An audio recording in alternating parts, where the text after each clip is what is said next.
Olá, meus queridos. Quero mandar um abraço para vocês, aos novos inscritos aí do canal do YouTube, né? Licultura, também sai no TikTok, sai no Face, no Instagram. Um abraço. Pessoal, estava refletindo essa semana sobre nossas vidas, sobre o Brasil, e cheguei à conclusão que 90% do brasileiro tem fé social. O que é uma fé social? Fé social é que muita gente está envolvida nos rituais, mas não sabe nada. E isso é muito triste, isso é muito triste. O povo não estuda, o povo não procura saber. Por exemplo, o Brasil foi descoberto ali dia 21 de abril de 1500, né? E quando os portugueses chegaram aqui, eles tentaram pôr os índios para trabalhar. E os índios têm uma outra cultura, né? E aí eles foram lá procurar, trouxeram os jesuítas, os padres jesuítas, em 1500.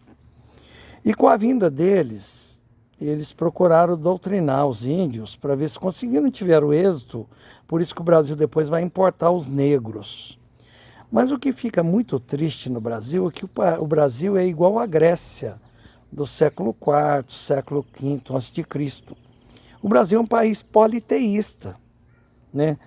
Apesar de falar que crê em Deus, apesar de falar em Jesus, apesar de falar do Espírito Santo da Trindade, mas o Brasil é um país politeísta. O Brasil é um país idólatra, né?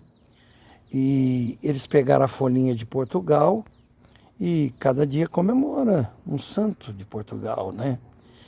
Antônio Carlos, e o que isso tem a ver? Tudo errado.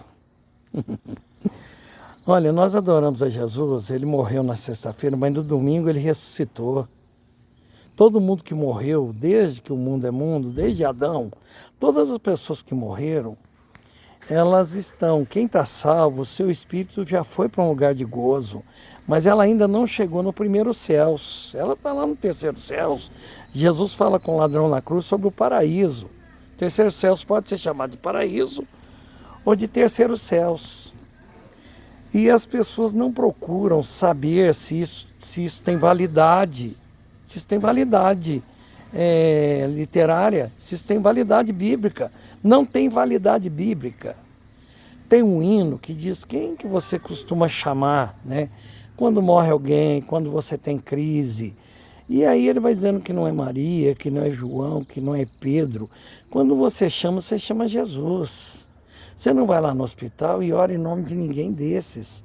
Você ora em nome de Jesus. O pessoal está querendo tirar o centralismo de Jesus. Frases fortes, né? Tudo por Jesus, nada sem Maria, então ela é maior que ele. Né? Passa na frente Maria. Isso são aberrações da teologia. Não digo nem da teologia. Né? E o Brasil, então, ele tem mais de 500 anos que chegaram os jesuítas. E ora os males do Brasil.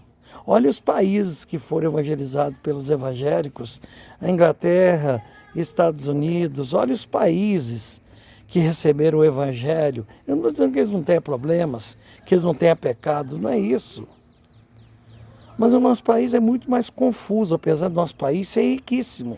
Eles são pobres e eles tiraram tudo do Brasil, né? Eu estudei esse final de semana filosofia política, né? Um autor uruguaio, e ele escreveu um livro falando do capitalismo e falando das veias abertas. Então ele diz que o povo fala que nós aqui, né, somos pobres, mas não, nós somos riquíssimos e eles vieram tirar. E a religião está aí para domesticar e não para salvar o homem. Gente, não esqueça de João 5,39, Jesus disse assim: examinais as escrituras, porque vocês cuidam de ter nelas a vida eterna e são elas que falam de mim. Tem que falar de Jesus, Jesus que é o Salvador, Jesus que é o cabeça. Não tem outra cabeça, não. Nós somos adjacentes, nós somos cooperadores. Maria foi cooperadora, todo homem é cooperador, todo homem é parceiro, mas não é o central. Por favor, não vamos fazer isso com o nosso país, não.